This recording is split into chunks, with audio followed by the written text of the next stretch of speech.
గ్రామ స్వరాజ్యానికి గ్రామాలే వెన్నుముక అన్నారు మన మహాత్మా గాంధీ. మరి మా విద్యార్థులు గ్రామ సభలే గ్రామ అభివృద్ధికి వెన్నుముక అన్నారు మా కాశీపురం విద్యార్థులు.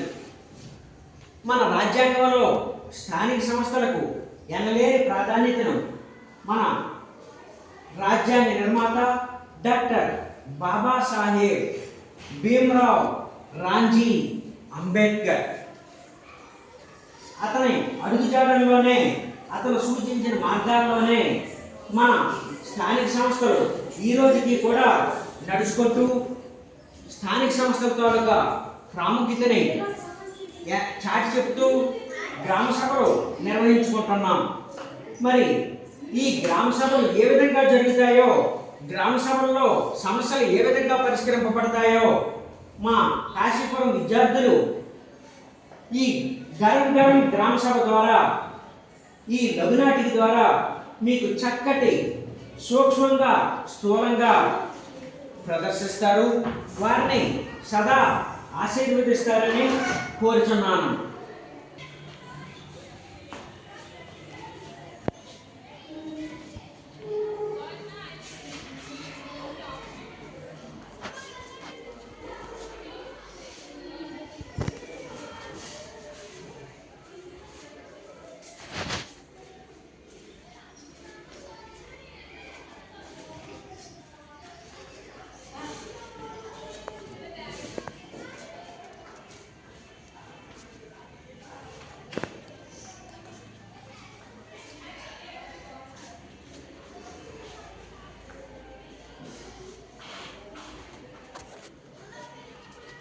సర్పంచ్ సరస్వతి గారు, సెక్రటరీ సత్యవతి గారు సభకు విచ్చేస్తున్నారు. అందరూ లేచి నిలబడిసిందిగా కూర్చోండి.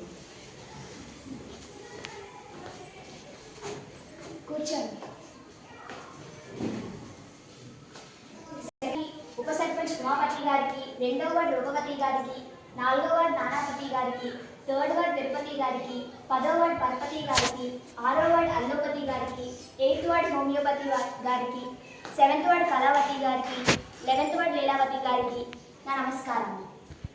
ఈ సంవత్సరం మన గ్రామానికి నిర్మల్ గ్రామ పురస్కారం లభించడానికి కారకులైన మీ అందరికీ, గ్రామ ప్రజలకు, సచివాలయ సిబ్బందికి నా ధన్యవాదాలు. నేటి గ్రామ సభలో చర్చించవలసిన అంశాలను అజెండా రూపంలో చదివి ప్రవేశపెట్టాను. ఈనాటి గ్రామ సభ అధ్యక్షత వహించిన మన గ్రామ సర్పంచ్ సరస్వతి గారికి, ఉప సర్పంచ్ ఉమాపతి గారికి, అలాగే వార్డు సభ్యులకు, గ్రామ ప్రజలందరికీ నా యొక్క వందనాలు. ఈనాటి గ్రామ సభలోని ముఖ్య అంశాలు: ముఖ్యంగా మన గ్రామ పంచాయతీ 15 ఫైనాన్స్ కమిషన్ నిధుల నుండి 17 లక్షలు, రాష్ట్ర ప్రభుత్వ నిధులు 30 లక్షలు, మండల పరిషత్ జనరల్ ఫండ్స్ 10 లక్షలు మంజూరయ్యాయి. ఈ నిధులతో మన గ్రామ పంచాయతీకి అవసరమైన పనులను పూర్తి చేయటకు తగిన ప్రతిపాదనలను, సూచనలు ముందు ఉంచవలసిందిగా సభ్యులందరినీ కోరుచున్నారు. అమ్మా సెక్రటరీ సత్యవతి గారు, గత గ్రామ సభ నుండి నెత్తి నోరు కొట్టుకుంటాను. ఈ గ్రామానికి ఉప సర్పంచ్ నేను ఒక్క పని చేయించుకోలేకపోతున్నాను. ఈ పదవి ఉంటే అంత, లేకపోతే అంత పంచి కట్టుకొని పక్కపక్క నవ్వడానికి తప్ప మురికి నీటితో వాటంతా కంపు కొడుతున్నా, ప్రజలు జ్వరాల బారిన పడుతున్నా, బీచ్కి కూడా జల్లే నాదురే లేదని ప్రజలు నన్ను దుమ్మెత్తి పోస్తున్నారు. నేను ఏం జవాబు చెప్పాలి వాళ్ళకి? ఉప సర్పంచ్ ఉమాపతి గారు, నెత్తి నోరు శుద్ధితో కొట్టుకుంటున్నారా? ఇప్పుడు మీ సమస్యలేనా? మా సమస్యలు ఏం పట్టించుకోరా? అయినా మీ వార్డులో ఒక వార్డులోనే దోమలు ఉండవు, అన్ని వార్డుల్లోనూ దోమలు ఉంటాయి.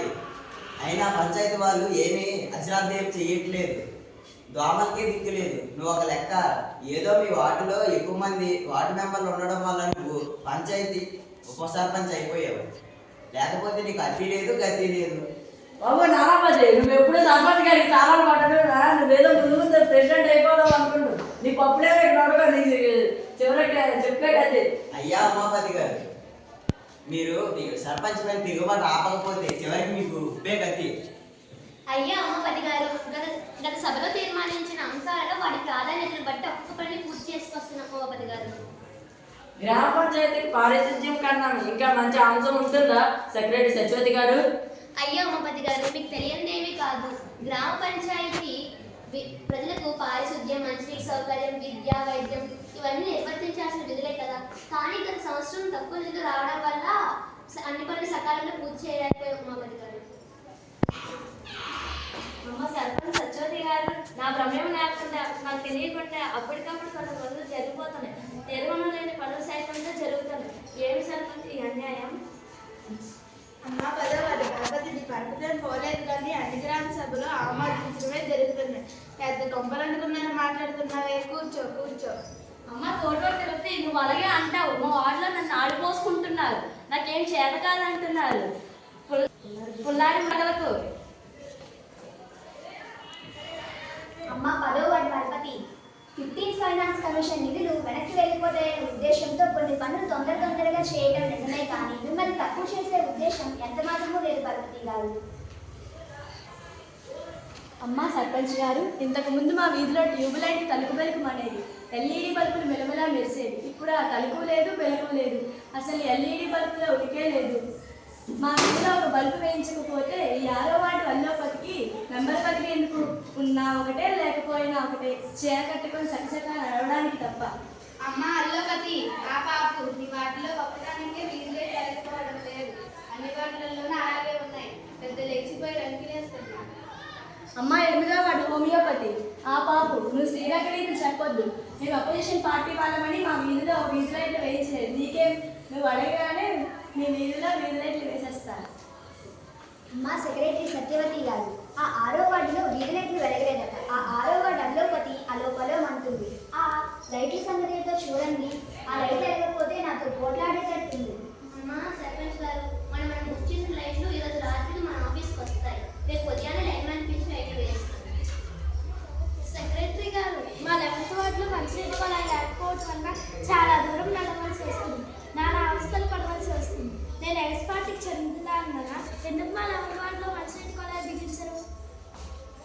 అమ్మ లీలావతి, నిన్నొక్కరిని అడగలేదు, మమ్మల్ని అడుగుతున్నారు.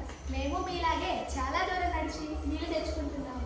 నేను మాట్లాడినప్పుడు ప్రతిదానికి అడ్రాకు నీకున్న సమస్య మాకు ఉంటుంది. అదే నేను అడుగుతున్నాను. అడుక్కో అయితే. అమ్మ 7th ward Kalavathi, 11th ward Leelavathi గారు, మీరు పడే అవస్థలు లేనే కాదు, సాక్షాత్తు మన ప్రధానమంత్రి నరేంద్ర మోడీ గారు కూడా గుర్తించారు.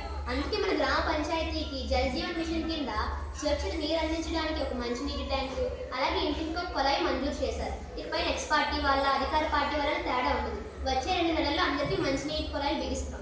సర్పంచ్ సరస్వతి గారు, అన్ని వీధుల్లో సీసీ రోడ్లు వేశారు. మా వీధిలో రోడ్లు మరిచారు.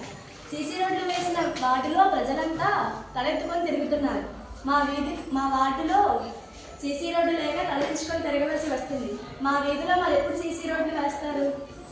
మీ వీధిలో సీసీ రోడ్డు వేసి మిమ్మల్ని తలెత్తుకొని తిరిగేటట్టు చేస్తాం. చాలా సోర చెరువులో పూడికి తీసుకోవడం వలన ఎక్కువ నీరు నిలవలేక మా పంట పొలాలకు నీటి కొరత ఏర్పడుతుంది. ఎప్పుడు పూడిగా తీత పనులు చేస్తారు? ఈ సంవత్సరం ఉపాధి హామీ పథకం కింద సోడచెరువు పూడిక తీత పనులు చేపడతాం హోమియోపతి గారు.